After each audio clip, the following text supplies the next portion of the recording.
मुगले आजम film को बनने में काफी वक्त लगा था, हम सभी जानते हैं। रीजंस बड़े सारे थे। उनमें से सबसे अहम रीजन था फिल्म के लिए फंड्स, और इन्हीं फंड्स को लेकर के आसिफ और फाइनेंसर शापूरजी पालोनजी के बीच में अक्सर मनमुटाव होता रहता था। शापूरजी को लगता था कि के आसिफ हद से ज्यादा पैसा खर्च कर रहे हैं और फिल्म है कि तैयार हो ही नहीं रही।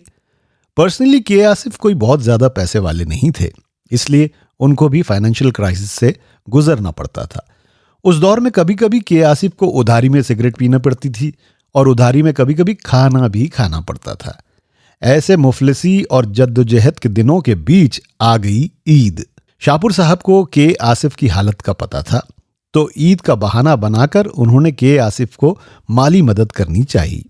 उन्होंने 1 किलो मिठाई का डिब्बा खरीदा और एक एनवेलप में 5001 रुपए रखकर के आसिफ के घर गए मिलने। क्या देखते हैं कि लुंगी और बनियान पहने हुए वो पेशेंस खेल रहे हैं और अंदर से कहीं से ईद होने के बावजूद कोई खाने की लज्जतदार खुशबू दूर दूर तक पता नहीं था उसका। मतलब सारा का सारा माहौल जो है उससे पता लग रहा है कि ये सब उधारी के ऊपर ही चल रहा है। खैर, शापूर जी घर में दाखिल हुए और ईद की मुबारकबाद देने के बाद वो मिठाई का डिब्बा और लिफाफा 5001 रुपए का थमाने लगे के आसिफ के हाथ में।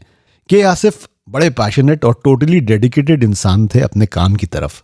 उन्होंने कहा, बाबा आपने ऐसे टाइम पर मुझे ईदी दी है, आपने मुझे याद किया, मैं बहुत मशकूर हूँ, बहुत शुक्रगुजार हूँ, लेकिन मेरी एक गुजारिश है, एक रिक्वेस्ट है कि ये पैसे आप ही रखिए।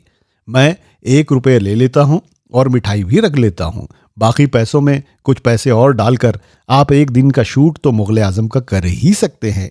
ये था डिवोशन के आसिफ के मुगले आजम के लिए। ये देखकर पारसी बाबा ने कहा कि डिकरा, तुझे जितने दिन शूटिंग करनी है कर ले, पैसे की चिंता मत कर। इस तरह पैसे की कमी से जूझती हुई मुगले आजम आखिरकार बन ही गई।